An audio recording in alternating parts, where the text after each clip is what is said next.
Bonjour à tous et bienvenue à cette nouvelle webconférence organisée en partenariat avec l'ADCF à destination de la communauté transport et déplacement. Centrée sur la décentralisation du stationnement, celle-ci vous donnera toutes les clés pour être prêt pour le 1er janvier 2018.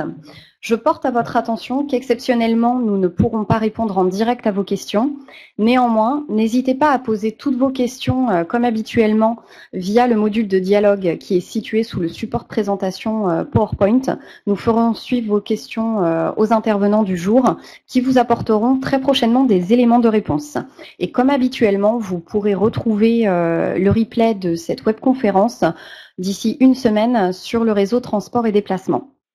Donc voilà, sans plus attendre, je vais laisser la parole à Monsieur Olivier Crépin, qui est responsable développement économique, transport et mobilité à l'ADCF. Merci, bonjour. La décentralisation du stationnement entrera en vigueur le 1er janvier 2018. Elle appelle un engagement rapide, si ce n'est déjà fait, des élus et des assemblées délibérantes pour sa mise en œuvre. Cette réforme nécessite de multiples adaptations au plan technique, administratif et organisationnel. Associée depuis 2014 aux travaux de la mission interministérielle à la décentralisation du stationnement, la MIT, l'ADCF et le GART, Groupement des autorités responsables de transport, proposent cette webconférence pour répondre aux nombreuses questions posées par ce nouveau dispositif décentralisé. Alors, pour présenter et décrypter cette décentralisation du stationnement payant sur voirie, nous avons le plaisir de bénéficier des interventions de M. Stéphane Rouvet. Bonjour à tous. Préfet, délégué de la mission interministérielle à la décentralisation du stationnement, est chargé par le Premier ministre de sa direction opérationnelle. Et puis Romain Cipolla, Bonjour. Responsable du pôle mobilité durable au GART. Merci à vous deux d'être parmi nous. Alors, on va rappeler les principes fondamentaux de cette réforme. Et peut-être, Romain Cipolla, pour commencer, rappelons tout d'abord les objectifs de cette réforme. Oui, merci Olivier. Donc bonjour à tous. Effectivement, avant de rentrer dans le vif du sujet et de regarder ce qui est contenu vraiment dans cette réforme, il nous a semblé important de rappeler les objectifs qui étaient voulus par le législateur lorsqu'il a voté cette loi. Tout d'abord, au regard du diagnostic qui est généralement fait du fonctionnement du stationnement sur les territoires, il semblait important de mieux lier le stationnement et les politiques de mobilité, puisque maintenant chacun sait que une bonne gestion du stationnement impacte très fortement l'efficacité des politiques de mobilité. Second objectif, c'était de confier aux collectivités l'ensemble des pans de la politique de stationnement payant, puisqu'aujourd'hui, effectivement, lorsqu'on parle de stationnement payant sur voirie, les collectivités maîtrisent la tarification horaire, disons, c'est-à-dire le coût de l'heure de stationnement, mais elles ne maîtrisent pas le coût à payer lorsqu'on ne paye pas son stationnement, qui est en fait une amende aujourd'hui de 17 € qui est homogène sur l'ensemble du territoire. Enfin, troisième objectif, c'était de redonner de l'équité, de la cohérence et de l'efficacité aux politiques de stationnement, puisqu'effectivement, on se rend compte qu'une amende homogène sur l'ensemble du territoire à 17 € cache les différences de spécificité locale entre les différentes collectivités, et de ce fait ne peut pas être adapté concrètement aux spécificités des différents territoires. Donc pour ce faire, le choix qui a été fait a été de décentraliser la gestion du stationnement payant sur voirie. Et pour faire cette décentralisation, il était nécessaire de dépénaliser. C'est pourquoi on parle de décentralisation, dépénalisation du stationnement payant sur voirie. Alors, il faut bien avoir en tête que la dépénalisation est un outil de cette décentralisation. C'est pour ça qu'on préfère parler de décentralisation, puisque là était l'objectif premier du législateur. D'accord. Alors concrètement, quels sont les grands changements qu'implique cette décentralisation du stationnement? Qu'est-ce qui va changer? Alors, en deux mots. Pour commencer, tout d'abord, il est important de s'apercevoir et de prendre en compte qu'aujourd'hui, le stationnement est vraiment lié à l'exercice d'un pouvoir de police. C'est pourquoi, quand on ne paye pas son stationnement, on est considéré comme ayant réalisé une infraction, étant en infraction, et de ce fait, on est redevable d'une amende, d'un procès verbal, on est vraiment dans la procédure pénale. Demain, ce que la loi entérine, c'est que le stationnement payant sur voirie devient une modalité d'occupation du domaine public, à l'instar de ce que peut être la redevance d'occupation du domaine pour les terrasses notamment. De ce fait, le non-paiement spontané du stationnement, donc le fait de ne pas payer à l'horodateur ou via son téléphone, n'est pas considéré comme une infraction, mais est assimilé au choix d'un paiement ultérieur qui est forfaitaire en fait, un peu sous la forme finalement de ce que l'on connaît lorsqu'on perd son ticket de parking en ouvrage ou son ticket d'autoroute, où finalement, par exemple, pour prendre le cas de l'autoroute, plutôt que de payer le tronçon réellement effectué, on paye le tronçon le plus long que l'on aurait pu effectuer. Donc c'est un peu ce principe-là. Le paiement forfaitaire sera finalement le coût de la durée totale de stationnement autorisé. Donc ensuite, finalement, si l'on regarde concrètement, finalement, on aura une seule redevance, mais avec deux modalités de paiement. Donc soit on paye immédiatement, c'est-à-dire à l'horodateur, via téléphone mobile ou via toute autre solution offerte par la collectivité. On paye au réel, c'est-à-dire pour la totalité de la durée de stationnement souhaitée au moment de son stationnement. Ou alors, on réalise un paiement ultérieur, qui sera, comme je vous l'ai dit, un paiement forfaitaire, et ce paiement ultérieur a un nom, ce sera le forfait de post-stationnement. Alors, pour entrer un peu plus concrètement dans le détail sur finalement comment cette redevance de stationnement devra être instaurée. Tout d'abord, il est important de noter que c'est le conseil municipal par défaut qui a cette compétence d'instaurer la redevance de stationnement. Et je précise d'emblée qu'il n'y a aucun lien avec le pouvoir de police de la circulation et du stationnement, puisqu'effectivement on a dépénalisé. Il n'y a pas de lien entre cet exercice de pouvoir de police et la fixation de la redevance de stationnement. Donc, ce que la loi prévoit également, quand même, c'est que on va dire cette compétence d'instaurer la redevance de stationnement puisse être transférée à l'EPCI, donc à l'intercommunalité, ou au syndicat mixte en charge de l'organisation de la mobilité. Mais là encore, il s'agit seulement d'une possibilité, et il faut un vote à la majorité qualifiée pour que ce transfert s'effectue. Alors, un peu pour resituer les choses et pour bien montrer qu'il n'y a pas de lien entre le pouvoir de police du stationnement et instauration de la redevance, on peut finalement avoir quatre scénarios envisageables. Donc le premier scénario qui est dans ce tableau, le scénario A, qui est finalement un scénario communal, qu'on peut appeler communal, où finalement à la fois le pouvoir de police et l'instauration du stationnement payant appartiennent à la commune. On peut avoir un scénario B où finalement les collectivités ont décidé d'intercommunaliser cette politique en transférant à l'EPCI, au président du PCI, le pouvoir de police de la circulation et au conseil communautaire le pouvoir d'instaurer le stationnement payant. Mais on peut également avoir des scénarios mixtes que j'ai ici dénommés C ou C', où finalement on a une partie qui est à la commune et l'autre partie qui a été transférée à l'intercommunalité. Donc c'est important d'avoir bien ça en tête pour pouvoir ensuite se projeter sur le concret et l'instauration du barème tarifaire. Alors, avant d'aller un peu plus précisément dans le contenu de cette réforme, et ce qu'il est important de préciser, c'est que, comme je vous le disais au démarrage, l'un des objectifs de cette loi est de rapprocher politique de stationnement et politique de mobilité. Donc, le législateur a très clairement fait figurer dans la loi que le barème tarifaire de cette redevance doit être élaboré de manière à assurer plusieurs choses. Tout d'abord, la fluidité de la circulation, c'est-à-dire qu'il faut effectivement éviter la congestion. Également, la rotation du stationnement. L'idée du barème tarifaire est d'éviter la prolifération de véhicules ventous sur l'espace public. Et également, ce barème tarifaire doit assurer l'usage des transports en commun et des modes de déplacement respectueux de l'environnement. Donc on a bien là une incitation au report modal et aux politiques de mobilité durable. Très bien. Alors venons-en maintenant aux impacts de ce nouveau dispositif décentralisé du stationnement. Il engendre plusieurs types d'impacts. Quels sont-ils? Oui, effectivement. Finalement, d'une modification qui apparaît assez juridique, finalement de nature du stationnement, on se rend compte que dans la gestion au quotidien de cette politique par les collectivités, il va y avoir de nombreux impacts que j'ai choisi de classifier en 5 catégories et qu'on va voir progressivement au cours de notre présentation. Donc tout d'abord, des impacts en termes de tarification, puisqu'il faudra élaborer un nouveau barème tarifaire pour notamment définir le montant de ce fameux forfait de post-stationnement. Il y aura également des modalités de surveillance à adapter à la marge. Il y aura également une nouvelle matière qui deviendra compétence des collectivités, nous y reviendrons plus tard, ça sera la gestion des recours administratifs. Et il y aura également des impacts sur la gouvernance locale. Donc quand je dis gouvernance locale, j'entends bien les liens notamment entre communes et EPCI, notamment en matière financière, et enfin des impacts en termes de communication, puisqu'on assistera vraiment à un changement de paradigme et de vision de ce qu'est le stationnement sur vos territoires. Alors, pour aller plus précisément maintenant dans le détail, commençons par les impacts sur la tarification.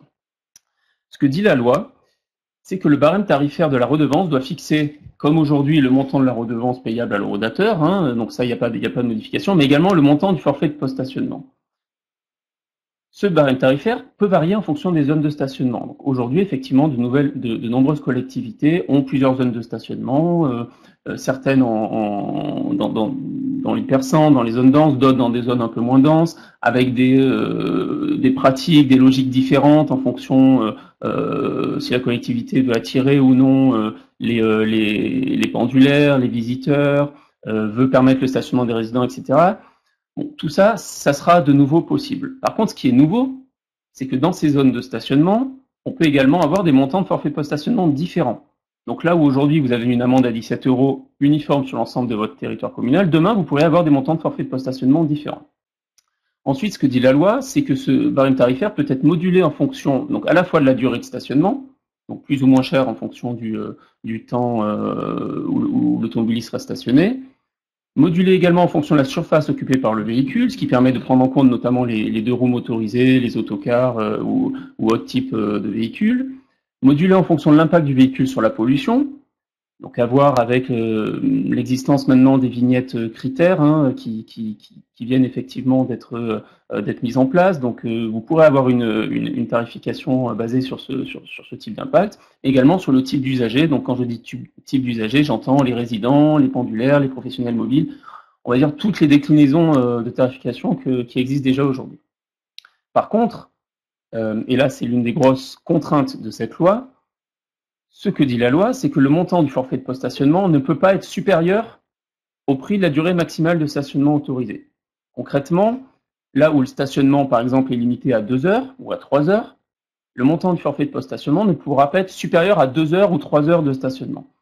Donc vous voyez bien ici qu'il va falloir revoir les grilles tarifaires actuelles au regard des nouvelles possibilités de cette loi, parce qu'on ne va pas, et ce n'est pas l'objectif des législateurs, fixer des forfaits de post-stationnement qui soient, disons, si le stationnement coûte 2 € par heure, qui soient à 4 € dans une zone limitée à 2 heures. Donc l'idée, c'est vraiment d'avoir une nouvelle approche du barème tarifaire avec justement des modulations, notamment en fonction de la durée de stationnement.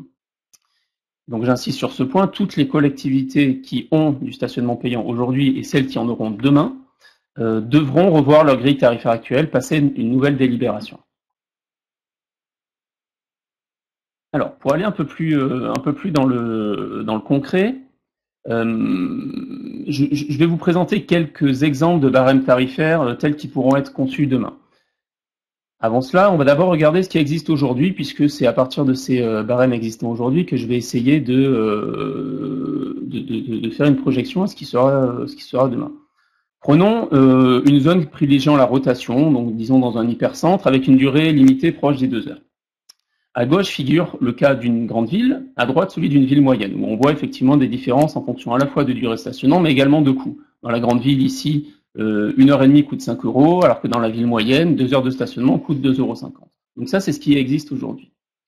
Ce que permet la loi, et ce qui est, on va dire, ce vers quoi oriente effectivement la loi, c'est d'adapter ces barèmes tarifaires de sorte à ce que la durée totale de stationnement permette d'avoir un forfait de post-stationnement qui soit suffisamment incitatif au paiement. Je m'explique. Une possibilité demain sera, dans cette même zone, d'augmenter la durée de stationnement maximale. Donc prenons l'exemple de la grande ville, donc je rappelle, c'est le barème en bleu. On peut considérer, et l'exercice peut être fait, d'augmenter d'une demi-heure la limitation de durée actuelle, donc plutôt qu'1h30 la passer à 2 heures, et de faire porter à cette demi-heure supplémentaire l'augmentation du coût du stationnement.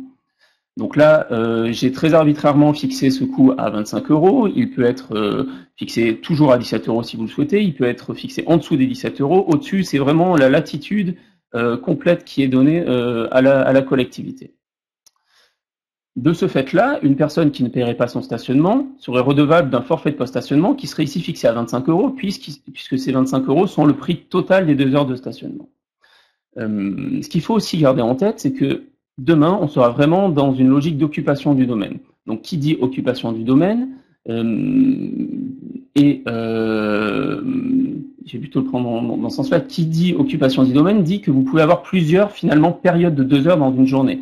Là où une journée est limitée à 10 heures de stationnement, disons, vous avez 5 périodes de 2 heures. Donc, théoriquement, un usager qui resterait stationné pendant 10 heures sur la voirie sans avoir payé à aucun moment son stationnement pourrait être redevable de 5 forfaits de post-stationnement.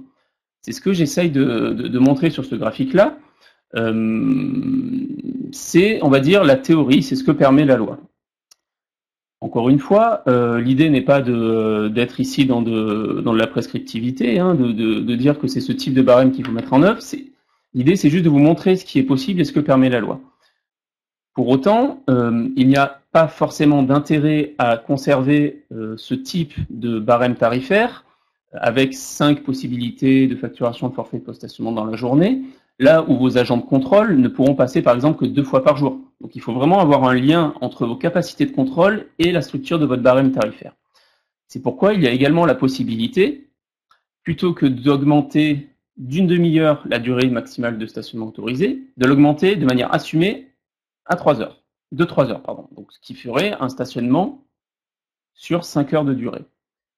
Mais là, effectivement, la première remarque qui peut être formulée est de dire oui, mais alors à ce moment-là, on va dégrader la rotation, puisqu'effectivement, avant, on obligeait à enlever son véhicule au bout d'1 heure et demie, voire 2 heures dans l'exemple précédent, et là maintenant, on va permettre le stationnement pendant 5 heures. Eh bien, il faut vraiment changer de logique, puisque maintenant, c'est la tarification qui entraînera la rotation, et non pas la limitation de durée. En gros, tout est possible en termes de tarification. Ça veut dire que vous pouvez soit augmenter progressivement votre coût de stationnement au-delà des 2 heures. Donc par exemple ici, dire que 3 heures coûteront 10 euros, 4 heures 15 euros, 5 heures 25 euros. Donc avec une augmentation progressive. Et vous pouvez également décider qu'au bout de 1 heure et demie ou de 2 heures, le montant soit de 25 euros. En disant par ailleurs, bon ben ok, vous payez 25 euros à partir de 2 heures de stationnement, mais vous pouvez stationner 5 heures. Là, effectivement, on est vraiment dans, on va dire, l'échange avec l'habitant, et c'est chaque collectivité qui devra décider de ce qu'elle souhaite mettre en œuvre.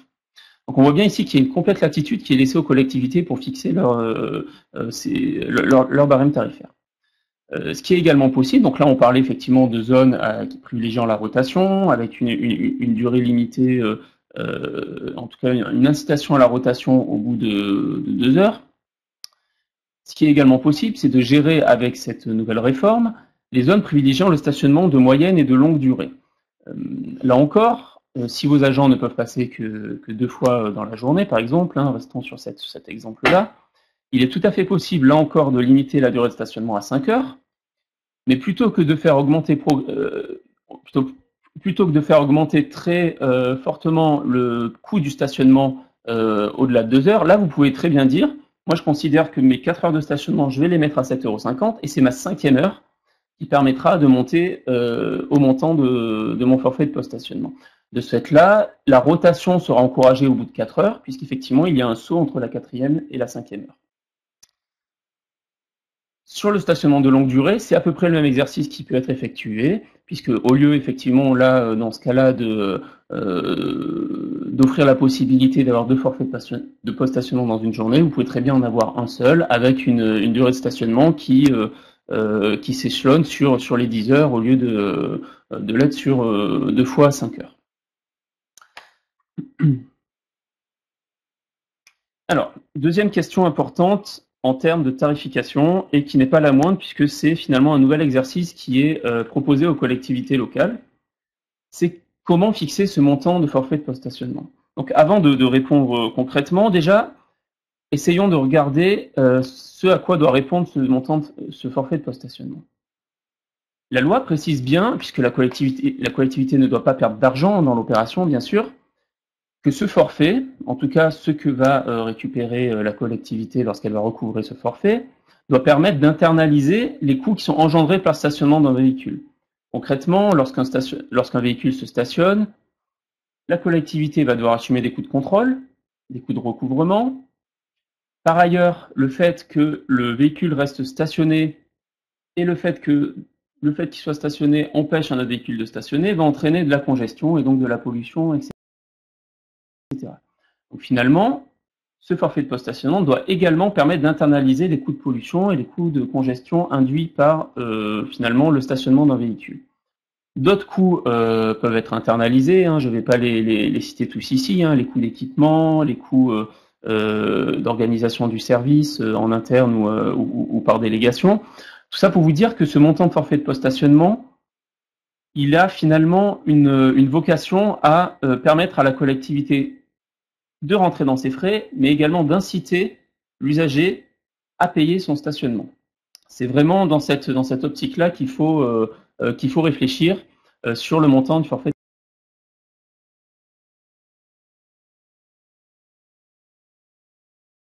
de post-stationnement.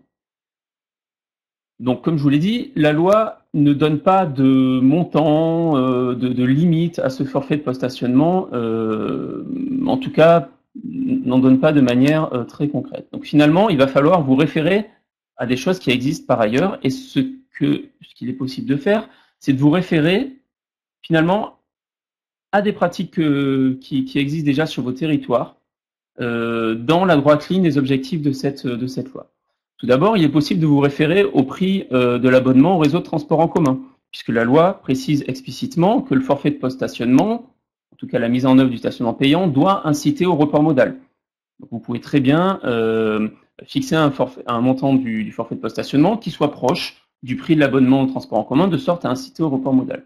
Vous pouvez très bien aussi vous référer au prix de l'amende qu'encourt un usager des transports en commun lorsqu'il n'a pas de ticket. Effectivement, qu'est-ce qui justifie aujourd'hui, au-delà de l'historique finalement de nos politiques publiques, qu'est-ce qui justifie aujourd'hui que le prix de l'amende dans un transport en commun soit très supérieur à ce qu'on doit payer lorsqu'on n'a pas payé son stationnement? C'est-à-dire, en soi, il n'y a aucune logique, on va dire, en termes de politique de mobilité, et même en termes d'explication à l'usager. Donc, c'est quelque chose qui peut être mis en avant dans vos réflexions. Également, ce qui est important d'avoir en tête, c'est que le stationnement sur voirie n'est pas, on va dire, hors sol. Il est vraiment lié à la politique de stationnement de manière générale, et notamment à la politique de stationnement dans les parcs. Donc, quand je parle de parcs, c'est les parkings en ouvrage, en silo, en enclos, etc. Donc, vous pouvez très bien fixer un montant de forfait de post-stationnement qui puisse inciter les usagers à se rendre dans les parcs en ouvrage à partir d'un certain temps, de sorte à limiter le stationnement sur voirie à la courte durée, par exemple, et d'inciter au stationnement en parc pour la longue durée. Donc ça, c'est des choses auxquelles vous pouvez vous référer, qui sont, on va dire, permises par la loi et qui permettent finalement de resserrer un peu les liens entre stationnement et politique de mobilité. Autre point, et dernier point sur cette partie tarifaire, la loi offre la possibilité, si vous le souhaitez, de proposer à un usager qui serait vu facturer un forfait de post-stationnement, d'obtenir une minoration de ce forfait s'il paye dans un délai qui soit considéré comme rapide. Donc là encore, on est vraiment dans la subjectivité, mais en gros, ce délai doit être de quelques jours, 5 jours maximum. Nous verrons tout à l'heure, ça sera également précisé dans les échanges avec l'Agence nationale de traitement automatisé des infractions. Et globalement, l'idée, c'est de dire l'usager qui effectivement aurait été de bonne foi, aurait oublié de prolonger son stationnement, aurait oublié de prendre son ticket, la collectivité considère qu'elle peut lui faire une petite réduction s'il s'acquitte rapidement de son forfait de post-stationnement, ce qui permet à la fois à la collectivité également de s'économiser des coûts de recouvrement et des coûts d'émission de forfait de post-stationnement. Donc la loi offre cette possibilité-là, c'est important de l'avoir en tête, mais encore une fois, ce n'est pas une obligation, c'est seulement une possibilité. Alors, deuxième type d'impact que va avoir cette réforme sur la surveillance du stationnement. Ce qu'il faut garder en tête, et c'est finalement une bonne chose, c'est que le législateur a souhaité que les principes de l'organisation actuelle en matière de surveillance du stationnement soient conservés. Concrètement, le travail au quotidien de vos agents de contrôle ne va pas être bouleversé par cette réforme, à condition effectivement que vous leur offriez, on va dire, les outils qui permettent de la mettre en œuvre efficacement. Tout d'abord, la loi précise que le contrôle doit être effectué par des agents assermentés. C'est déjà le cas aujourd'hui, mais ça le sera également demain. Par contre, vu qu'on n'est plus dans l'exercice d'un pouvoir de police ressortant du droit pénal, il y a une possibilité de délégation de la mission de surveillance. Cela veut dire que vous pouvez décider de confier à un prestataire extérieur la mission de contrôler le paiement du stationnement et d'émettre les forfaits de post-stationnement. Là encore, il s'agit d'une possibilité et non d'une obligation. Pour autant, si vous décidez d'externaliser, il faudra que les agents de votre délégataire soient également assermentés. Autre principe de l'organisation actuelle qui est conservé, c'est les modalités finalement de notification de ce qui est aujourd'hui le PV, qui sera demain le forfait de post-stationnement. Ces modalités peuvent être soit sous format papier sur le pare-brise du véhicule, donc comme aujourd'hui avec les carnets à souche, soit dématérialisées. Il y a une compatibilité qui est travaillée avec les outils actuels. Les PDA qui sont utilisés par vos agents seront compatibles demain, moyennant une mise à jour logicielle pour la mise en œuvre de cette réforme.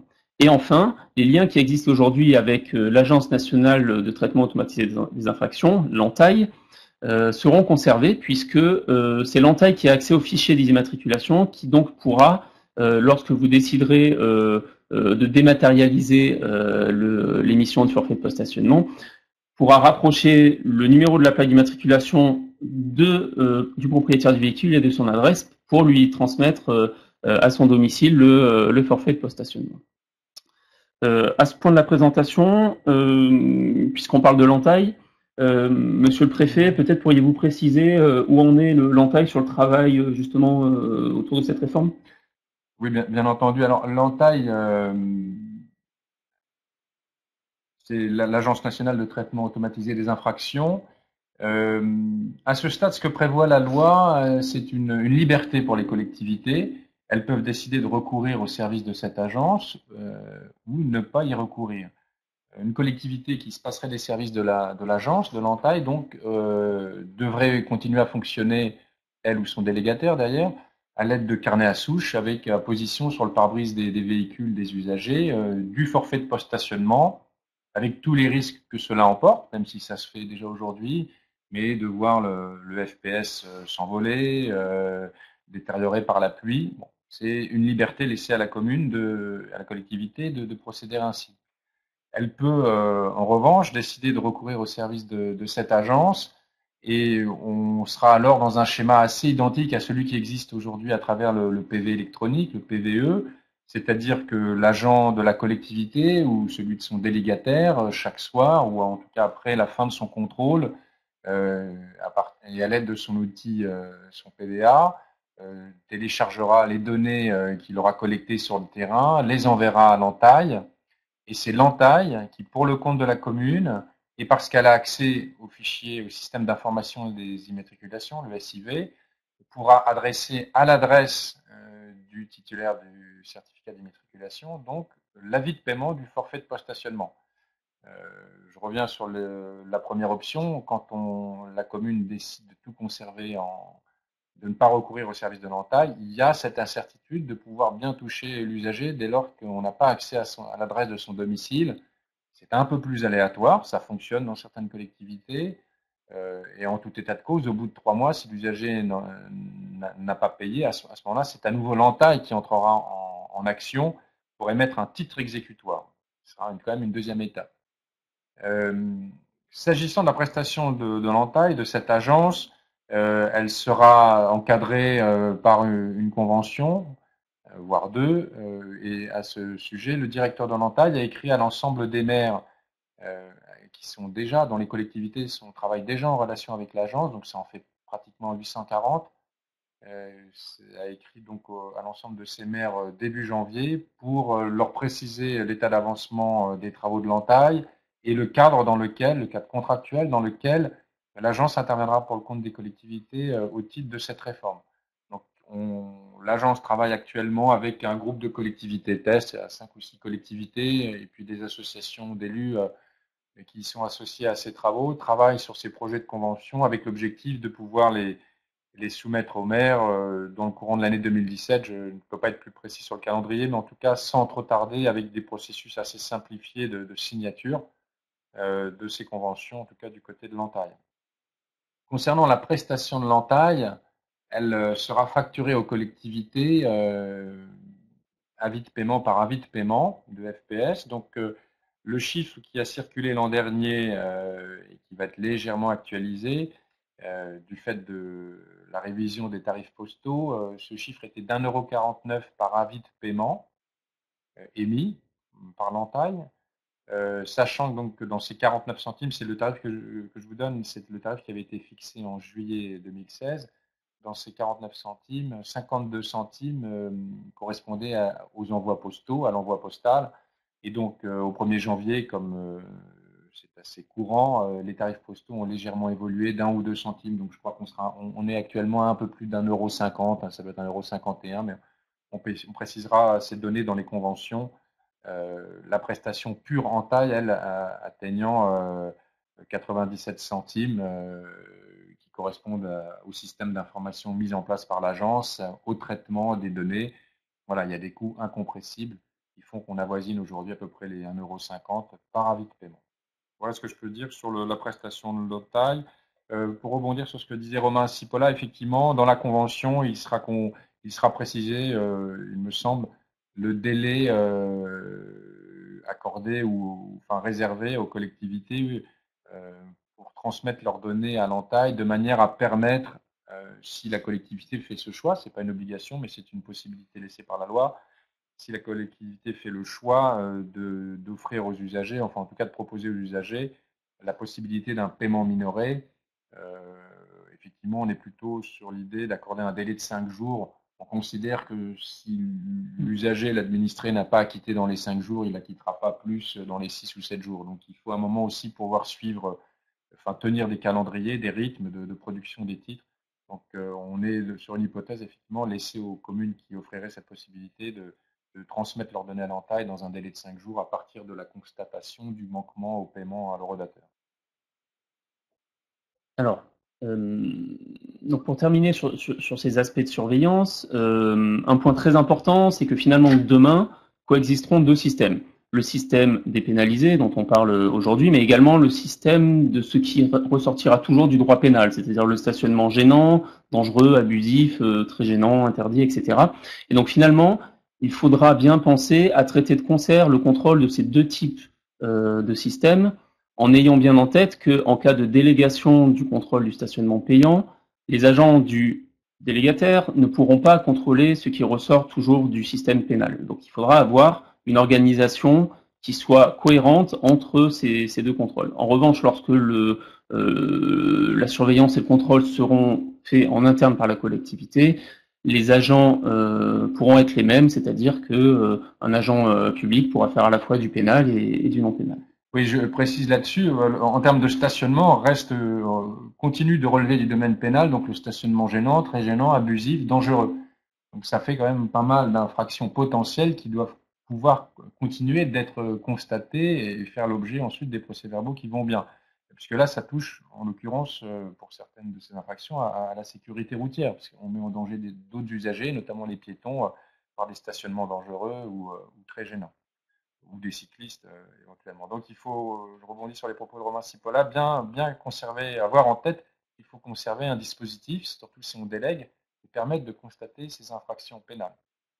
Voilà. Et pour vraiment finir totalement sur cet aspect-là, les zones bleues, en tout cas les zones gratuites à durée limitée, ne sont pas concernées par la réforme. Donc elles ressortiront elles aussi toujours du système pénal.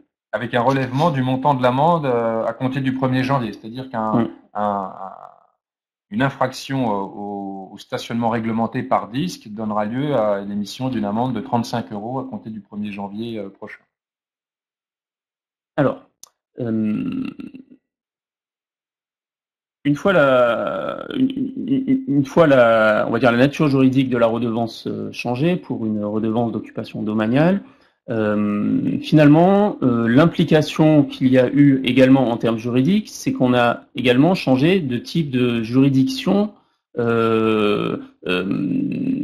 compétente pour traiter finalement des éventuels contentieux. Cela veut dire qu'on est passé finalement dans du droit administratif Et ce que le législateur a souhaité mettre en place, c'est un premier filtre, on va dire, à la compétence de la collectivité, qu'on appelle le recours administratif préalable obligatoire. Alors, comment les choses vont fonctionner?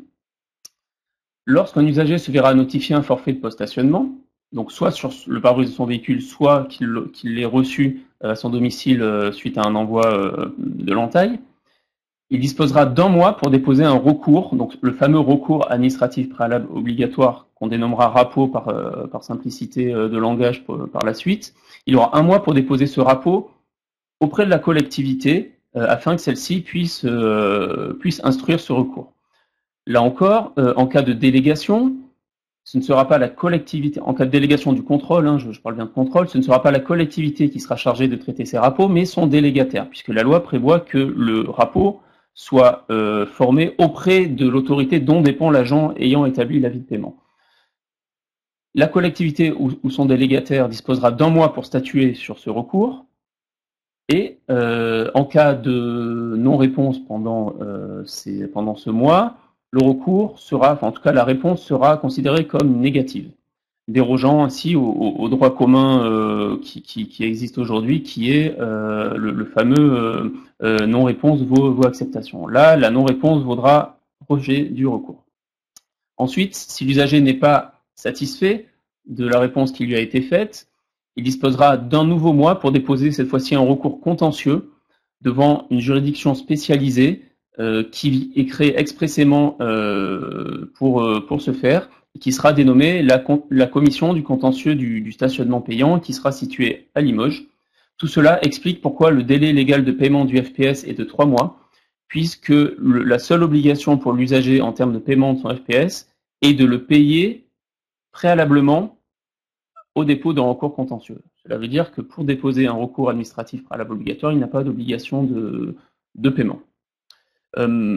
Effectivement, c'est peut-être aussi le moment de parler un petit peu de cette future CCSP. Oui.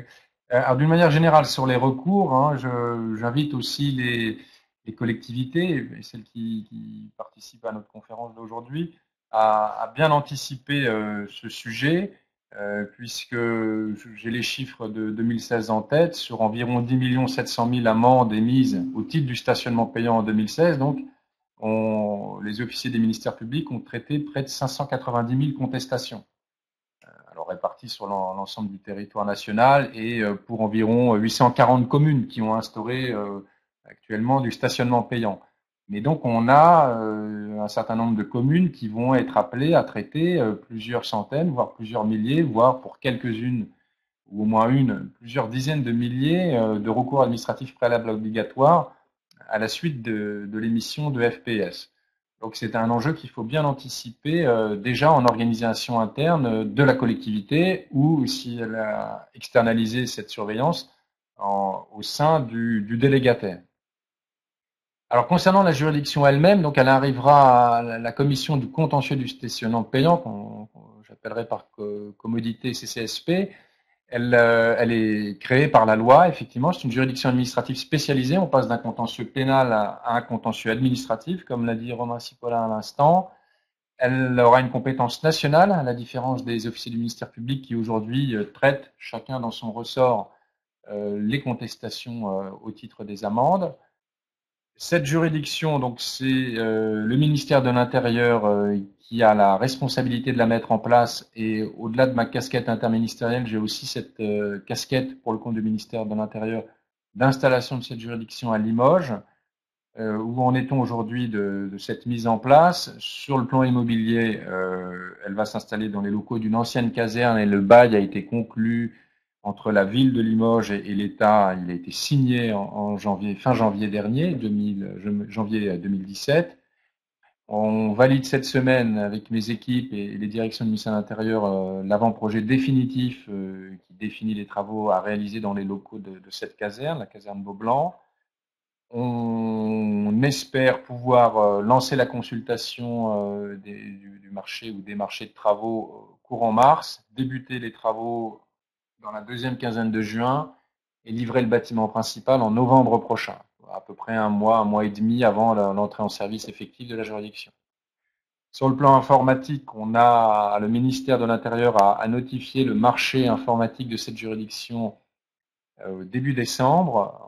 Donc on a un prestataire qui, depuis cette date, travaille à la construction du système d'information qui doit être créé de A à Z, puisqu'on a une procédure assez particulière qui est définie dans un décret du 10 juin 2015.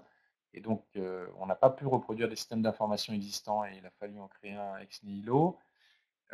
On a, avec mon équipe, publié donc les premières spécifications techniques de ce système d'information à la mi-février, vers le 20 février. Je réunirai la semaine prochaine des éditeurs de logiciels, des opérateurs qui interviennent déjà pour le compte des collectivités, notamment dans le cadre de l'application ACT. C'est l'application qui prévaut pour le contrôle de légalité, enfin qui est mise en œuvre pour le contrôle de légalité. Donc je verrai ces opérateurs techniques, éditeurs logiciels et opérateurs le 7 mars prochain, de manière à travailler avec eux sur les interfaces, puisqu'on a prévu que cette juridiction va fonctionner de manière dématérialisée au maximum dans ses processus d'instruction et d'échange avec les parties, même si l'échange postal et papier pourra se faire. Vu les volumes en jeu, en tout cas pour un certain nombre de collectivités, il nous paraît de bonne gestion, et c'est d'ailleurs le retour qu'on a de quelques collectivités tests avec lesquelles on travaille, de bonne administration et d'efficacité, il nous paraît de bonne gestion, donc de pouvoir échanger par la voie dématérialisée. On offrira deux solutions que je présente de manière très schématique. Pour les collectivités qui auront quelques contentieux par mois ou par semaine ou par trimestre, on envisage de mettre à leur disposition un portail web très classique, un peu sur le modèle de télérecours, qui aujourd'hui s'applique à toutes les collectivités de plus de 3500 habitants. Donc on dépose, la collectivité sera saisie par la juridiction via ce portail web de la requête d'un usager. La collectivité aura un mois, ça c'est prévu dans les textes, pour répondre via ce portail web et donc produire un mémoire en défense. Si elle ne répondait pas dans ce délai d'un mois, prévu par les textes, je le redis, ça vaudrait acquiescement au fait. Ça voudrait dire que la commune, finalement, d'une certaine manière, donne raison à la requête de l'usager. Donc ça, c'est le système basique et a priori plutôt destiné à des collectivités qui auront assez peu d'échanges avec la CCSP. Il y en aura un grand nombre. Et puis pour des collectivités qui s'attendent à devoir gérer un flux, un volume de contentieux plus soutenu, plus intense, on proposera de passer par une interface directement entre la CCSP ou la collectivité ou via un opérateur de télétransmission. Tout ça va se détailler dans les prochaines semaines. Et là, qui permettra de traiter des envois en nombre. C'est-à-dire que la juridiction, par exemple, enverra 10, 15 recours d'un coup à la collectivité et elle-même, la collectivité, aura la possibilité de renvoyer 15, 20, 30, pour certaines sans mémoire en défense, d'un coup, toujours par un seul canal. Et c'est le système d'information de la CCSP, de la juridiction, donc, qui ira ensuite impacter chaque mémoire en défense correspondant à chaque requête. Ça se justifie pour des envois en nombre, donc de plusieurs centaines, voire plusieurs milliers, et je le disais, très probablement pour la ville de Paris, quelques dizaines de milliers par an. Donc voilà le système qui est envisagé d'un point de vue informatique, et on travaille sur ces interfaces actuellement. Et puis dernier sujet concernant cette juridiction, ce sont les ressources humaines. Je ne rentre pas dans le détail, mais cette juridiction doit fonctionner dès le 1er janvier prochain, même si au vu du planning que vous avez sous les yeux, vous voyez qu'elle ne va pas être saisie dès le 2 janvier, mais enfin, elle pourrait être saisie assez rapidement malgré tout des premiers recours. Et puis ça montera, on s'attend à des vagues d'une certaine manière à partir du mois de mars. Donc les ressources humaines de cette juridiction arriveront pour l'essentiel à partir du 1er janvier et se déploieront par vagues pour accompagner la montée en charge de l'activité de la juridiction. Mais d'ores et déjà, à compter du 1er juin, le futur chef de greffe prendra ses fonctions dans le cadre d'une mission de préfiguration. J'étais en réunion avec la secrétaire générale du Conseil d'État la semaine dernière pour envisager aussi l'affectation, en tout cas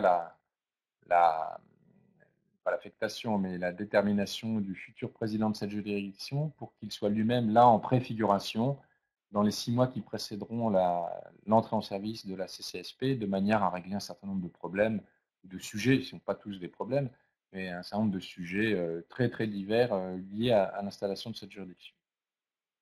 Voilà en quelques mots résumé l'installation de la CCSP. Merci. Alors, nous allons maintenant aborder un point central aussi également au niveau des implications de cette réforme, c'est les impacts sur la gouvernance locale et notamment sur les échanges financiers entre communes et EPCI. Donc en préambule, je rappelle qu'aujourd'hui des échanges communes-EPCI doivent exister sur différents sujets en termes de stationnement. L'idée ici n'est pas d'y revenir précisément, et c'est de rappeler que les échanges doivent déjà exister aujourd'hui, mais demain de nouveaux sujets de débat vont apparaître. Tout d'abord, déjà, la question effectivement de savoir si c'est la commune ou le PCI qui fixera la redevance de stationnement, en précisant quand même, comme je l'ai fait tout à l'heure, que par défaut, c'est la commune qui a cette compétence. Ensuite, lorsqu'un PDU existe, il faudra que cette redevance soit compatible avec le PDU. Donc, des échanges devront avoir lieu, effectivement, entre communes et autorités organisatrices. Et ensuite, des échanges devront avoir lieu pour définir quelles sont les opérations financées par le produit du forfait de post-stationnement. Pourquoi des échanges sur cette question-là? Pour voir plus précisément pourquoi, on va regarder quel est le principe d'affectation des recettes prévu par la loi. Donc, classiquement, comme aujourd'hui, on a deux types de recettes. Les recettes de paiement immédiat, qui sont les recettes horodateurs, téléphone mobile, mais également le produit des forfaits de post-stationnement, qui remplace le produit des amendes actuelles. Comme aujourd'hui, ce que dit la loi, c'est que les recettes de paiement immédiat sont attribuées à la collectivité qui a institué la redevance. Donc là, pas de changement sur ce sujet-là. En revanche, la loi dit également que pour les produits des forfaits de post-stationnement, c'est bien la collectivité qui a institué la redevance qui les perçoit, mais ces recettes sont fléchées vers certaines opérations. La loi dit que les opérations sur lesquelles doivent être affectées ces recettes sont les opérations destinées à améliorer les transports en commun ou les transports respectueux de l'environnement et de la circulation. Ce qui veut dire que si la commune ne dispose pas des compétences permettant de mettre en œuvre ces opérations, elle va devoir reverser à la collectivité compétente le forfait de post-stationnement. La loi précise également que ce reversement potentiel à la collectivité qui détient les compétences pour réaliser ces opérations se fait déduction faite des coûts relatifs à la mise en œuvre de ces forfaits. Donc, nous allons voir dans un instant ce qu'on doit comprendre par coûts relatifs à la mise en œuvre de ces forfaits. Mais en tout cas, on voit bien là qu'il va y avoir des échanges communes EPCI sur la matière financière et qu'il faut que les collectivités commencent dès maintenant à y réfléchir, puisque effectivement, on sait que c'est l'un des nerfs de la guerre, notamment en termes de stationnement. Alors, un décret précise quelles sont les opérations qui sont éligibles à l'affectation de ces recettes. Donc, c'est les mêmes opérations qu'aujourd'hui en termes d'affectation du produit des PV, auxquelles on a rajouté les opérations en matière d'autopartage, de covoiturage, de location de vélo, là encore pour rapprocher politique de stationnement et politique de mobilité. La loi précise également une exception pour l'Île-de-France, puisqu'en Île-de-France, les communes conserveront 100% des recettes liées au stationnement payant, qu'elles soient forfaitaires ou de paiement immédiat. Donc là, on a vraiment une exception par rapport au cas général hors Île-de-France.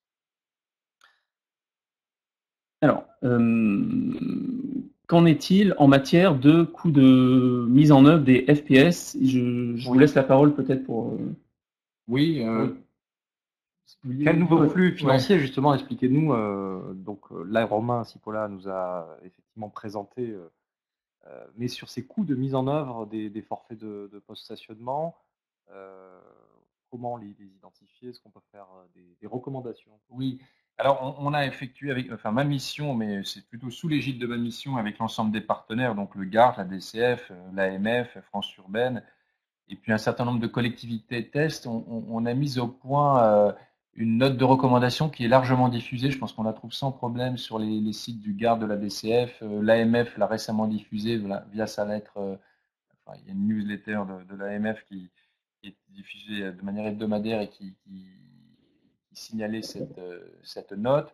On la trouve également sur le site du CEREMA qui présente le guide de recommandation autour de la réforme. Donc, on a essayé d'expliciter les termes de la loi et du décret du 20 mai 2015 en distinguant bien, comme le disait à l'instant Romain Cipolla, le fait qu'on a deux recettes et que ces deux recettes couvrent des frais distincts Sauf que sur certains postes de dépenses, on peut considérer que ces deux recettes pourraient être mobilisées. Donc il n'y a pas trop d'ambiguïté sur le barème tarifaire qui couvre un certain nombre de frais liés à sa mise en œuvre, donc des frais de collecte, des coûts d'horodateur, jusqu'à une certaine limite pour les horodateurs. Tout dépend des fonctions qu'ils assurent eux-mêmes. On a ensuite des dépenses donc, qui sont couvertes par le produit des FPS et il n'y a aucune ambiguïté, par exemple, sur le traitement des recours administratifs préalables obligatoires, les rapports ou le contentieux. Là, on est vraiment dans des coûts de mise en œuvre du FPS, donc il n'y a pas d'ambiguïté. Et puis, on a des postes intermédiaires où on peut considérer que tant les recettes du barème tarifaire que le produit du FPS pourraient être mobilisés pour assumer ces dépenses. Donc, on a tenté d'être aussi exhaustif que possible dans la note que j'évoquais au début de mon intervention, qu'il s'agisse d'actions de concertation, de communication, de certains types d'horodateurs hein, qui peuvent prévoir, qui peuvent avoir certaines fonctionnalités qui vont bien au-delà de la simple perception du paiement de l'horodateur, du paiement de son stationnement. Le dispositif de surveillance lui-même pourrait être couvert aussi, concerné par ces deux types de recettes. Donc on a tenté d'identifier dans un tableau qui figure dans cette note ces trois types de dépenses, donc ces dépenses mixtes qui pourraient justifier qu'on mobilise à la fois des recettes du barème tarifaire et des recettes liées aux produits des FPS. Les textes sont d'une relative précision, mais laissent quand même la marge de manœuvre à l'échange local, soit à travers, selon les niveaux de collectivité concernés, une délibération pour les métropoles notamment, ou une convention qui est à conclure avant le 1er octobre de chaque année. Les recommandations que l'on fait aussi et qui figurent dans cette note, elles sont de plusieurs ordres. Il y en a un certain nombre, elles sont de bon sens d'ailleurs, hein, mais c'est d'abord, la première, c'est quelle année de référence prend-on en compte? Je rappelle qu'à l'origine, la réforme devait entrer en vigueur le 1er janvier 2016, ça a été ensuite reporté au 1er octobre 2016, puis finalement au 1er janvier 2018. Il y a des collectivités qui légitimement, on en a un certain nombre en tête, ont engagé des investissements dès l'année 2015 pour se tenir prêtes à l'échéance du 1er janvier puis du 1er octobre 2016. Donc, dans ces conventions ou dans ces délibérations qui préciseront les règles sur l'affectation du produit des FPS, il faudra tenir compte du fait qu'un certain nombre de collectivités ont pu faire des investissements et qu'elles sont en droit de les déduire. Ces investissements ayant été réalisés donc au titre des années précédentes. Là-dessus, nous, enfin, cette note évoque 2 années, mais s'il y a 3 années de référence, ça sera à justifier, en tout cas à expliciter dans le cadre du dialogue local. Autre recommandation assez évidente, il y a des dépenses qui vont évoluer dans le temps. Les dépenses de communication au moment du lancement de la réforme, certes, elles perdureront dans le temps, mais elles seront peut-être moins intenses une fois que le dispositif sera bien connu des administrés. Il y aura peut-être un peu moins lieu de les déduire de certains postes, enfin de certaines recettes qui remontent au niveau intercommunal. Et puis il y a, là aussi, je pense que ça vient naturellement à l'esprit, l'amortissement de certaines dépenses. L'amortissement d'investissement sur les horodateurs, d'investissement informatique pour traiter par exemple les rapports. Une commune qui s'attend à gérer beaucoup de rapports peut très naturellement faire concevoir un système d'information qui lui permettra de traiter, de suivre ces rapports, et auquel cas il y a un investissement de départ et puis qui donc peut justifier qu'on déduise certaines recettes de FPS pour couvrir cet investissement, qu'on les déduise des recettes qui remontent au niveau intercommunal. En revanche, ça s'amortit aussi dans le temps, donc on peut pas, enfin, ça sera assez difficile de justifier, de déduire la même somme chaque année pendant plusieurs années. Mais il reste quand même des frais de maintenance aussi de ce système d'information, donc qui eux peuvent être justifiés d'être déduits de ce qui remonte au niveau intercommunal. Voilà, c'est l'objet, le sens de cette note de méthode. C'est plus une note de méthode qui vise à accompagner les élus dans leurs démarches et leurs échanges locaux entre le maire et le président de l'interco, ou leur service en l'occurrence, avant d'adopter les délibérations ou de conclure des conventions. Très bien, donc on voit bien que tout ça a vocation un peu à s'inscrire dans le cadre d'un pacte financier entre les communes et leurs communautés ou métropoles. Donc, merci pour ces précisions. Quelles sont les modalités concrètes de reversement, si on récapitule, du produit des forfaits de post-stationnement, Romain Cipolla, peut-être, hors Île-de-France, puisque tu mentionnais l'exception francilienne. Oui, alors hors Île-de-France, les choses sont assez simples. En fait, les circuits de reversement vont dépendre du type de PCI dans lequel s'inscrit la commune. Si la commune est membre d'une métropole ou d'une communauté urbaine, qui est compétente finalement pour l'ensemble des opérations listées par la loi comme étant celles sur lesquelles devront être affectés les forfaits de post-stationnement.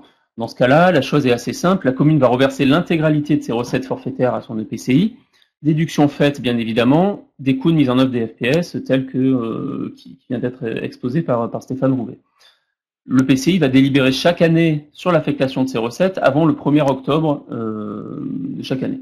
Lorsque la commune est membre d'un autre type de PCI, donc que ce soit une communauté de communes ou une communauté d'agglomération, là, la chose est un peu différente puisque les compétences de fait sont partagées entre communes et intercommunalités. Donc de ce fait, la commune va devoir conventionner avec son EPCI ou avec la collectivité compétente en matière, par exemple, d'organisation de la mobilité lorsqu'un syndicat mixte autorité organisatrice est présente, pour définir la part des recettes qui lui sera reversée au titre de l'affectation des forfaits de post-stationnement. Donc là encore, ce reversement se fera déduction faite des coûts de mise en œuvre des FPS, mais pour autant, il y aura bien une convention, une obligation de convention. On n'est pas sur de la possibilité, là on est bien sur de l'obligation, quitte à ce que la convention acte le fait qu'il n'y aura pas de reversement cette année. Mais en tout cas, il y a obligation de conventionnement chaque année avant le 1er octobre pour fixer le montant des forfaits de post-stationnement qui sont reversés à l'EPCI. Et je précise un point parce que la question a été posée à plusieurs reprises. Le décret du 20 mai 2015 qui prévoit cette convention n'entre en vigueur que le 1er janvier 2016. C'est l'une des dernières dispositions. Le 1er janvier 2018. C'est l'une des dernières dispositions de ce décret. Ça veut dire, parce que la question se posait, que les premières conventions ne seront assignées qu'avant le 1er octobre 2018. Il n'y a pas lieu de signer une convention en fin d'année. En tout cas, il n'y a pas d'obligation légale. Je ne sais pas, mais on peut envisager qu'il y ait des accords. Mais enfin, je pense que c'est vraiment au vu de l'année 2018 qu'il sera possible de savoir ce qu'il en est des recettes de barème tarifaire, des recettes de FPS et de clarifier les choses. Donc l'obligation ne vaut qu'à partir de l'année prochaine.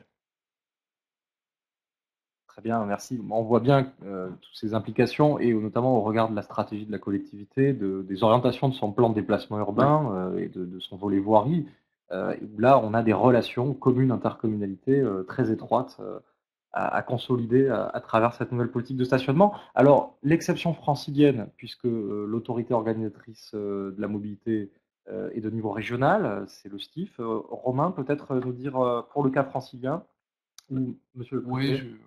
Dire quelques mots, oui. Actuellement, la répartition du produit des amendes routières de stationnement en Île-de-France s'inscrit dans un cadre particulier qui est assez atypique, mais qui tient aux spécificités de cette région et à l'existence du STIF, et donc qu'on ne retrouve pas ailleurs dans les autres régions françaises. Le système actuel, il est organisé de la manière suivante. Le produit des amendes donc de police liées à la circulation du stationnement routier est réparti de la manière suivante. 50% de ce produit vont au STIF, 25% à la région Île-de-France et les 25% restants aux communes franciliennes. La loi de finances rectificative pour 2016, donc qui a été promulguée tout récemment, et notamment son article 78, est venu clarifier les choses. Je n'entre pas dans le détail, mais l'article 64 de la loi MAPTAM que vous avez à l'écran était juridiquement et techniquement difficile à mettre en œuvre, voire peut-être même impossible. Et en outre, comme le dit la diapositive, si le cas du STIF avait bien été traité dans cet article 64, il n'en était pas de même pour la région Île-de-France, alors qu'elle bénéficie aujourd'hui d'une partie du produit des amendes de police et de circulation et de stationnement. Donc, ce que prévoit la loi de finances rectificative pour 2016 aujourd'hui, c'est qu'à compter qui a été promulguée en début d'année, et donc à compter du 1er janvier 2018, les communes franciliennes percevront la totalité du produit correspondant aux amendes de police dressées sur leur territoire. sachant qu'elles auront déjà par ailleurs collecté la totalité du FPS, les anciennes amendes de stationnement. Il sera donc déduit du produit de ces amendes de police hors stationnement payant, puisque celui-là, ce produit, il est totalement à la main des communes. Il sera déduit une contribution STIF et région Île-de-France qui sera égale au montant versé par la commune au cours de l'année précédant l'entrée en vigueur de la réforme. Donc, l'année de référence sera l'année 2017.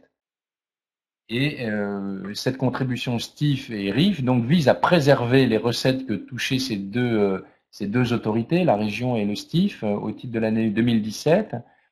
Si jamais la contribution de la commune au titre du produit de ces amendes, je le redis, c'est un peu technique, mais hors stationnement, n'était pas suffisante pour maintenir les recettes perçues par la région et le STIF en 2017, alors, comme l'indique la diapositive, la compensation de ce différentiel sera assurée via une ponction sur ce qu'on appelle les douzièmes de fiscalité de la collectivité. C'est le dispositif qui est introduit par l'article 78 de la loi de finances rectificative. D'accord, très bien. Donc c'est très clair. Donc merci pour C'est clair, ces mais très précisions, technique. mais très technique. Objectivement, très technique. Mais je Voilà. pense que pour les maires franciliens, ça sera plus parlant. Et voilà. Alors, les chantiers ont été nombreux au niveau de l'État, Monsieur le Préfet. Qu'est-ce qui a été mis en place en 2016 pour parachever le dispositif au plan juridique? Alors, sur le plan juridique, enfin, la loi MAPTAM, comme toute loi, enfin, sauf exception, mais assez rare, nécessitait un certain nombre de textes d'application. Donc, l'essentiel de ces textes, notamment 2 ordonnances et de mémoire 4 décrets, voire peut-être 5, donc l'essentiel de ces textes a été publié, conçu, rédigé et publié en 2015. Donc en 2016, finalement, on était plutôt descendu d'un cran dans la hiérarchie des normes. Et en 2016, ce sont plutôt des arrêtés qui ont été produits, pour l'essentiel portés par la Direction générale des finances publiques. Et leur publication est intervenue entre les mois de septembre et décembre 2016. Je prends un exemple, mais je ne vais pas tous les citer parce qu'ils sont très techniques et ils sont eux-mêmes recensés sur le guide de recommandation dans la page actualité juridique. Mais par exemple, on a un arrêté du 1er septembre qui précise les modalités de reversement aux collectivités du produit des FPS. C'est plutôt des circuits internes qui intéressent les ordonnateurs et les comptables des collectivités qui ont été précisés à travers ces arrêtés. J'évoquais à l'instant l'article 78 de la loi de finances rectificative qui a traité le cas de l'Île-de-France, mais il a aussi précisé un principe fixé par la loi MAPTAM qui était le principe de compensation de pertes de recettes des collectivités liées à l'entrée en vigueur de la réforme. Et donc cet article 78, au-delà du cas de l'Île-de-France, vient préciser la compensation des pertes de recettes des collectivités de moins de 10 000 habitants qui, dans le système actuel, aujourd'hui, le système des amendes, ces collectivités de moins de 10 000 habitants perçoivent une part du produit des amendes de circulation et de stationnement via les conseils départementaux sur la base d'appels à projets. Il se trouve qu'avec l'entrée en vigueur de la réforme, le compte d'affectation spéciale, qui est la boîte, entre guillemets, pour être très, très schématique dans les propos, qui permet la redistribution du produit de ces amendes, cette boîte ne sera plus alimentée à partir de 2018 du produit des amendes de stationnement, puisque ces amendes de stationnement auront laissé la place à des forfaits de post-stationnement, lesquels forfaits entreront directement dans les caisses des collectivités. Donc il y a nécessairement un équilibre global du compte d'affectation spéciale qui se trouve modifié, puisque sortent plusieurs dizaines de millions d'euros, même quelques centaines de millions d'euros, sortent de ce compte d'affectation spéciale. Et donc, à l'analyse, il est apparu que potentiellement, les communes de moins de 10 000 habitants qui émargeaient, et qui émargeront toujours au compte d'affectation spéciale via les conseils départementaux, donc pouvaient potentiellement voir la part qui leur était réservée diminuer d'autant de la sortie, correspondant à la sortie du produit des FPS. Donc, ce que prévoit la loi MAPTAM, c'est une compensation pour ces communes de moins de 10 000 habitants. Donc, elles ne seront absolument pas impactées par la réforme. Elles percevront toujours une part du produit des amendes avec 3 années de référence, sauf erreur, à compter de février 2019. Donc, le montant des enveloppes départementales qui passent vers les conseils départementaux ce montant, sera au moins égal à la moyenne des 3 derniers exercices. Donc on lisse, parce qu'il y a parfois des années avec des variations assez fortes. On a vu notamment en 2015, après les attentats, où il y a eu des baisses de recettes liées à une surveillance un peu moindre pour différentes raisons sur lesquelles je ne m'étends pas. Et donc, ce sont 3 années de référence qui seront prises en compte pour ces communes pour stabiliser les recettes qu'elles pouvaient percevoir au titre du compte d'affectation spéciale. En revanche, pour les communes de moins de 10 000 habitants, je tiens à le signaler ici, il est entendu que s'agissant d'une réforme de décentralisation, une collectivité qui aujourd'hui a instauré du stationnement payant et déciderait de ne pas mettre en œuvre la réforme à compter du 1er janvier 2018, et c'est sa liberté, on est dans une réforme de décentralisation, à ce moment-là, elle ne percevra donc plus de recettes liées au stationnement payant, que ce soit à l'eurodateur ou en cas de manquement via un FPS. Et il n'est pas question qu'elle soit compensée de cette perte de recettes. Elle continuera à percevoir le produit des autres amendes. On a parlé d'amendes de stationnement gênant, très gênant. S'il y a des radars, des amendes de vitesse et autres, ou les amendes liées au portable, etc., elle continuera à percevoir une part de ce produit, mais tout ce qui était lié au stationnement payant sur son territoire, qu'elle perdrait, puisqu'elle ne mettrait pas en œuvre la réforme, là, ne sera pas compensée. On a quelques cas de communes qui ont décidé de ne pas s'engager dans cette voie. Enfin, ce sont des cas médiatiques. Enfin, quand je dis médiatiques, ils ont été mis sur la place publique, donc je peux les citer. Le plus récent, c'est Tourcoing, qui semble s'orienter ou voir qu'il a peut-être même délibéré récemment sur le sujet. Mais on avait eu, dans le courant de l'année 2016, la Tour du Pin, ou la commune de Pornic, qui a laissé entendre qu'elle ferait ce choix. Bon, c'est la liberté des élus. Je n'ai pas de commentaire à faire là-dessus, mais voilà, il n'y aura pas de compensation dans ces cas-là de la perte de recettes correspondant au fait qu'il n'y a plus de stationnement sur le territoire de la commune. Bien, nous arrivons presque à la fin de cette présentation. Peut-être maintenant, ce qui est important, c'est d'avoir bien en tête les étapes clés et le calendrier de mise en œuvre. Nous sommes à 10 mois maintenant de l'échéance de cette entrée en vigueur du 1er janvier. Au 1er mars, nous sommes le 1er mars 2017, que doivent traiter en priorité les collectivités locales qui n'ont pas encore réfléchi concrètement à la mise en œuvre de cette décentralisation du stationnement? Alors concrètement, en fait, avant effectivement de rentrer totalement dans les questions sur quel est le montant de mon barème, le montant de mon FPS, etc., il y a vraiment une stratégie à mettre en place, et je parle à dessein de stratégie puisque ça nécessite une implication politique de définition de cette stratégie. On est vraiment là dans un sujet qui apparaît effectivement très technique, c'est une réforme très technique, mais qui a des implications politiques importantes. Donc il faut que les élus locaux s'en emparent et définissent une stratégie à l'échelle de leur territoire. Au-delà de ça, ensuite, effectivement, il va falloir réfléchir à l'orientation tarifaire. Quel barème tarifaire de paiement immédiat, quel est le montant du FPS, est-ce que je souhaite articuler ou non mes tarifs de stationnement sur voirie et en ouvrage, quel lien avec ma politique de mobilité, etc.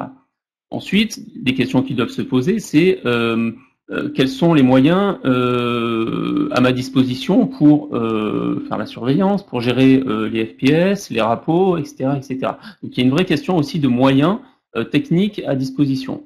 Il y a également une question qui n'est pas négligeable de moyens humains, puisqu'en fonction des choix que vous effectuerez pour mettre en œuvre la réforme, externalisation ou non, recours à l'entaille ou non, cela aura des impacts importants sur les ressources humaines et certains agents de vos collectivités, notamment les agents de surveillance, mais également d'autres agents s'il faut également que vous traitiez en interne les recours administratifs.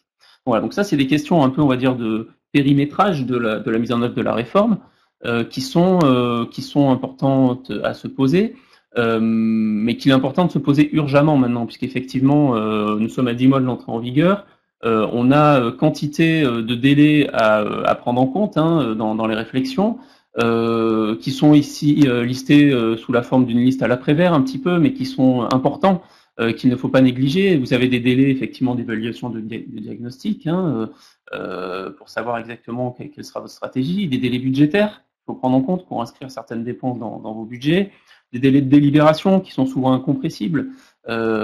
Ensuite, des délais liés effectivement à de l'externalisation, qui peuvent être des délais d'écriture de cahier des charges, de procédures d'achat de matériel, en prenant en compte également les délais que vous annoncent vos fournisseurs. Notamment, je pense notamment aux fournisseurs d'horodateurs qui, s'ils doivent déployer sur votre territoire certains matériels, ont également des délais, donc il faut les prendre en compte. Il y a des délais de passation de marché, des délais d'attribution, etc. Un autre délai important, c'est le délai d'assermentation des agents, puisqu'effectivement, nous avons dit que tous les agents doivent être assermentés. Notons quand même que les agents qui sont aujourd'hui assermentés pour contrôler le stationnement le resteront demain sans nécessité d'une nouvelle assermentation. Donc ça, c'est un élément important. Pour autant, si vous décidez d'externaliser la surveillance, les agents de votre prestataire ou de votre délégataire devront eux aussi être assermentés, donc avec un délai d'assermentation. Et enfin, quelques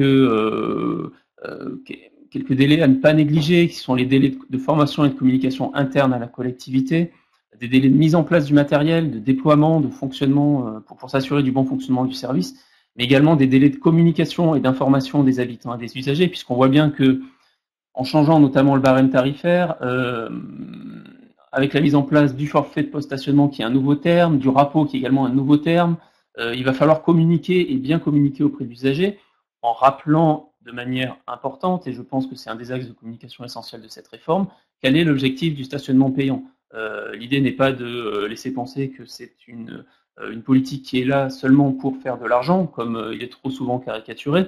C'est aussi une politique qui est surtout une politique de mobilité, qui est là pour partager l'espace public qui se fait rare. Voilà. Donc ça, c'est des messages qui sont importants à faire passer auprès de la population. D'accord. Alors, c'est vrai que tous ces délais, à en prendre en compte dans les réflexions, c'était quand même bien de les avoir listés sur une seule planche. On s'aperçoit, on prend vraiment la mesure de ce chantier. Que se passerait-il ou que se passera-t-il au 1er janvier 2018 pour pour les communes, les collectivités qui n'auront rien fait ou ne seront pas prêtes? Voilà. Le législateur a décidé que, à compter du 1er janvier 2018, dès lors qu'une collectivité ne se serait pas engagée dans cette réforme, n'aurait pas pris les dispositions que nous venons de voir à l'écran à l'instant, aucune sanction de quelque nature que ce soit ne pourra être émise à l'encontre d'un usager qui n'aurait pas acquitté son stationnement. Donc voilà. Il n'y aura plus de base légale pour émettre un procès-verbal et une amende correspondante.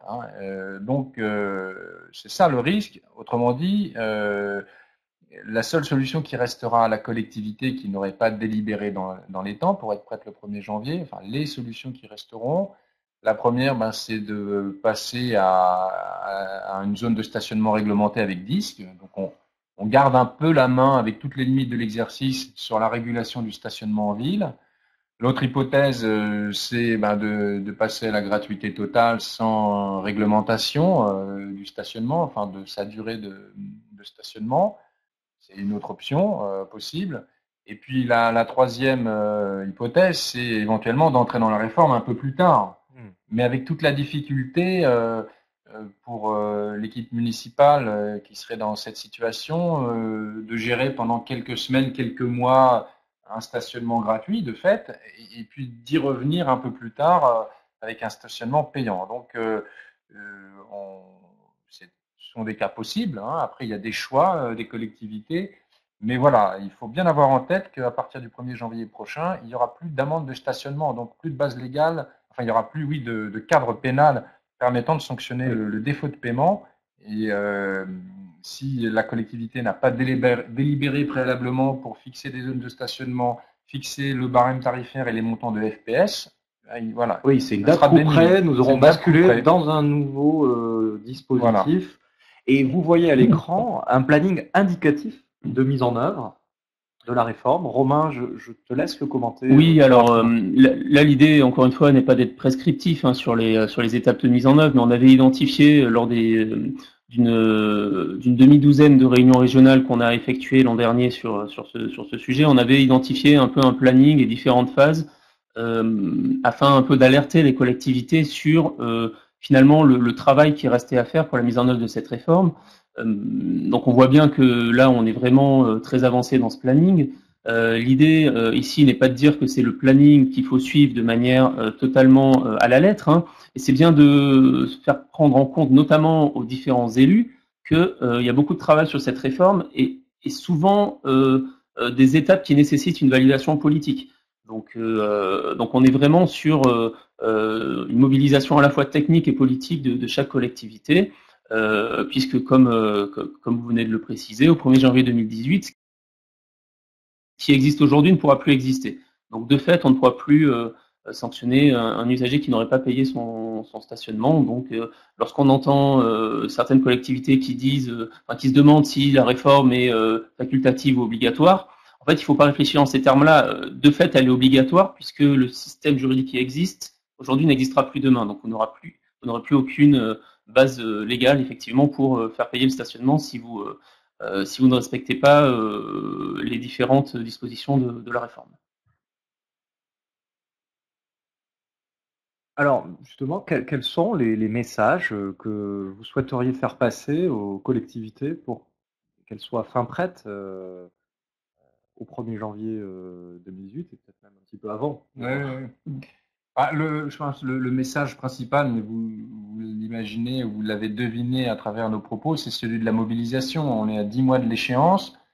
Moi, j'observe depuis la mission interministérielle et qui coordonne l'ensemble des chantiers avec l'ensemble des partenaires, hein, ADCF, AMF, France urbaine, le GART et quelques autres acteurs, y compris les professionnels. On a constaté l'an dernier que la capitale, les métropoles régionales étaient bien engagées dans la démarche. Certaines ont déjà délibéré, ont déjà fixé même les montants de FPS. Vous l'avez certainement vu en suivant l'actualité.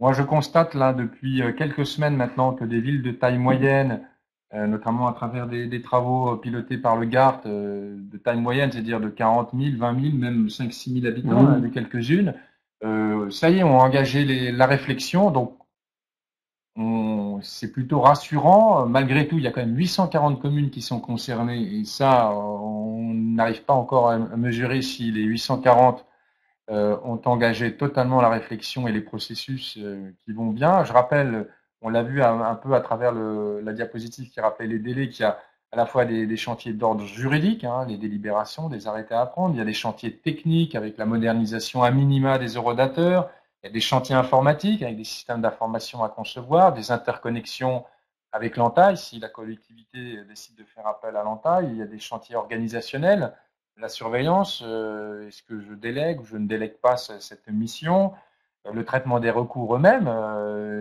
qu'ils soient administratifs ou contentieux, et puis il y a un volet communication sur lequel Romain Cipolla intervenait à la fin de son propos à l'instant, qui est un volet essentiel. Chacun sait que cette réforme peut être potentiellement contestée, elle l'est déjà par un certain nombre d'acteurs, y compris de niveau national.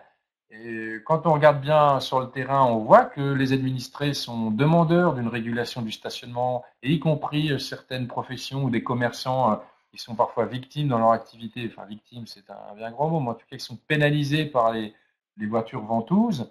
Donc, il y a des messages à travailler en termes de communication et d'information, à la fois pour faire la pédagogie de la réforme, puisqu'effectivement, certains termes ne sont pas d'un accès très facile, sans explication, à commencer par le forfait de post-stationnement ou le RAPO.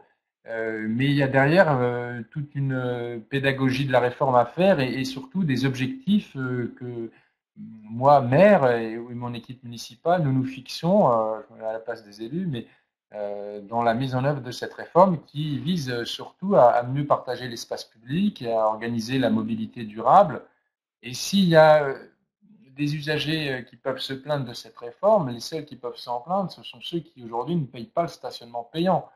Et, pour la plupart, on l'a vu à travers les schémas possibles de fixation du barème tarifaire et du FPS, et où c'est un peu la tendance qui se dessine à travers les délibérations que l'on peut voir ou observer. pour la plupart, les collectivités ne vont pas changer le barème tarifaire de base à l'heure ou aux 2 heures ou aux 3 heures. Ce qui va changer, c'est effectivement certainement l'allongement de la durée de stationnement et qui permettra d'avoir un FPS d'un certain montant. Et une surveillance certainement un peu plus efficace avec un montant de FPS probablement plus dissuasif. Les seuls qui seront pénalisés dans ce nouveau cadre, ce sont ceux qui étaient des fraudeurs d'habitude, délibérément. Mais pour l'usager qui payait régulièrement son stationnement, il n'y aura pas de changement en particulier. Donc il faut l'avoir aussi en tête et ça doit faire partie de l'explication. 2 dernières recommandations qui ne sont pas du même niveau que celles de la mobilisation. Vous l'avez vu à travers l'ensemble des délais à tenir. C'est un sujet qui, au sein d'une collectivité, doit être traité par une équipe projet. Ça peut pas être simplement, et il n'y a aucun propos critique de ma part en la matière, mais ça peut pas être simplement confié aux policiers municipaux. On voit qu'il va y avoir un sujet de communication, qu'il va y avoir des sujets informatiques, qu'il y a un sujet de réflexion plus globale sur la mobilité dans la ville. Donc c'est plutôt la direction des services techniques, les ingénieurs qui travaillent sur la voirie ou les transports collectifs qui vont être mobilisés. Voilà, c'est plutôt une équipe projet qui doit être en appui des élus pour porter cette réforme. Et les policiers municipaux, bien sûr, ont leur place dans cette équipe projet, mais ils ne peuvent pas être les seuls à la porter auprès d'un élu. Enfin, je pense que ça serait compliqué pour eux parce que voilà, on fait appel à de nombreuses compétences, de nombreuses pratiques, et ne serait-ce que d'avoir un regard partagé à plusieurs sur la mise en œuvre de cette réforme, ça ne peut être qu'un enrichissement et le meilleur moyen de la préparer. Dernier sujet, je vous ai dit que dans mes travaux, on associait les professionnels, on a notamment la Fédération nationale des métiers du stationnement, la Fédération des entreprises publiques locales, c'est ça, Fédération des EPM, qui sont associés à nos travaux. Attention, moi, pour avoir discuté avec quelques professionnels, dont certains sont assez présents sur le territoire, je dirais pas en situation de monopole, mais en tout cas ont beaucoup de marchés. Attention, plus les demandes d'intervention de ces opérateurs privés seront tardives, plus eux-mêmes seront en difficulté pour répondre à toutes les sollicitations. Ils seront obligés de hiérarchiser leurs interventions. Ils se sont pour la plupart musclés dans leurs effectifs. Je pense à des éditeurs logiciels qui doivent aller mettre à jour des logiciels. C'est la même chose sur les parcs-mètres, les horodateurs. Plus les sollicitations seront tardives, plus il sera difficile pour ces opérateurs privés de faire leurs interventions avant le 1er janvier 2018. Donc là aussi, ça se prépare très en amont dans le calendrier de mise en œuvre de la réforme. Merci. Bon, vous voyez bien, donc les différentes fonctions urbaines du stationnement invitent les collectivités locales à mieux réguler l'usage finalement de cet espace public. Il a été pensé comme ça, cette réforme, au regard de diverses demandes locales, et l'enjeu de la communication, monsieur le préfet l'a rappelé, est central dans cette phase préparatoire, puisque effectivement, que ce soit les professionnels de santé mobile, les taxis, les commerçants, les chalands, les résidents, les actifs pendulaires, les livreurs, les touristes, pour réguler ces différents types d'usages, une coopération commune, intercommunalité, autorité organisatrice de la mobilité, semble indispensable vraiment pour réguler ces différentes demandes, éviter ces conflits d'usage sur la voirie et l'espace public, avec aussi la prise en compte des personnes en situation de handicap, qui est aussi importante. Donc, c'est l'enjeu un peu du chantier de la communication qui va s'ouvrir. Pour accompagner les collectivités, quelques documents utiles en préalable. Romain, que tu peux rappeler Oui, non, simplement, c'est pour vous dire qu'effectivement, des documents existent sur lesquels vous pouvez vous appuyer. Le CEREMA publie sur son site un guide de recommandations qui a été élaboré de manière partenariale par tous les acteurs dont on vient de parler. C'est un guide technique, mais également un petit memento à destination de l'élu, simplifiant et synthétisant un peu le contenu de ce guide. Nous, le GART, on a publié aussi des plaquettes sur cette réforme, notamment à destination des élus en termes de messages politiques à faire passer pour argumenter en faveur de cette réforme. On a également une foire aux questions qui est alimentée de manière très régulière sur le site, encore une fois, du CEREMA, dans laquelle vous pouvez trouver beaucoup de réponses à vos questions, et à laquelle on vous invite à vous intéresser, puisqu'on n'a pas pu dans cette présentation tout vous dire et répondre sans doute à toutes les questions que vous vous posez. Je précise que concernant le guide du CEREMA, avec l'ensemble des partenaires qui ont été associés à sa rédaction, on travaille actuellement à son actualisation parce que la mise en ligne de ce guide remonte à octobre 2015. Il a été téléchargé énormément. On a plus de 5000 téléchargements, mais depuis 2015, beaucoup de choses se sont passées. On en a évoqué quelques-unes très récentes, comme la loi de finances rectificative. Donc, la foire aux questions elle-même, on doit être à une 50aine de questions traitées, a permis d'enrichir certains aspects qui n'étaient pas détaillés dans ce guide. Donc, on est en train de le mettre à jour avec l'objectif de pouvoir livrer une nouvelle version qui sera accessible à la même adresse dans le courant du mois d'avril, en tout cas au printemps au plus tard. Et je précise, parce que ça apparaît en bas de la diapo, que on a ouvert, alors avec l'entaille, et côté ministère de l'Intérieur, c'est hébergé par le ministère de l'Intérieur, un portail collaboratif sur les systèmes d'information, donc de l'entaille et de la commission du contentieux du stationnement payant. Il est ouvert depuis le début de l'année. Et vous avez en bas de cette diapositive donc les coordonnées pour pouvoir s'y inscrire. C'est de l'information très technique qui concerne les systèmes d'information et les échanges entre ces systèmes d'information, ceux des collectivités ou leurs opérateurs, et l'entaille et la commission. Pour avoir une connaissance plus générale, même si elle demeure très technique, de la réforme, c'est le guide qui est le meilleur outil. Les élus, effectivement, le Memento est adapté, il fait 20 à 24 pages et ça permet vraiment de brosser l'essentiel de la réforme et d'en avoir les grandes lignes en tête.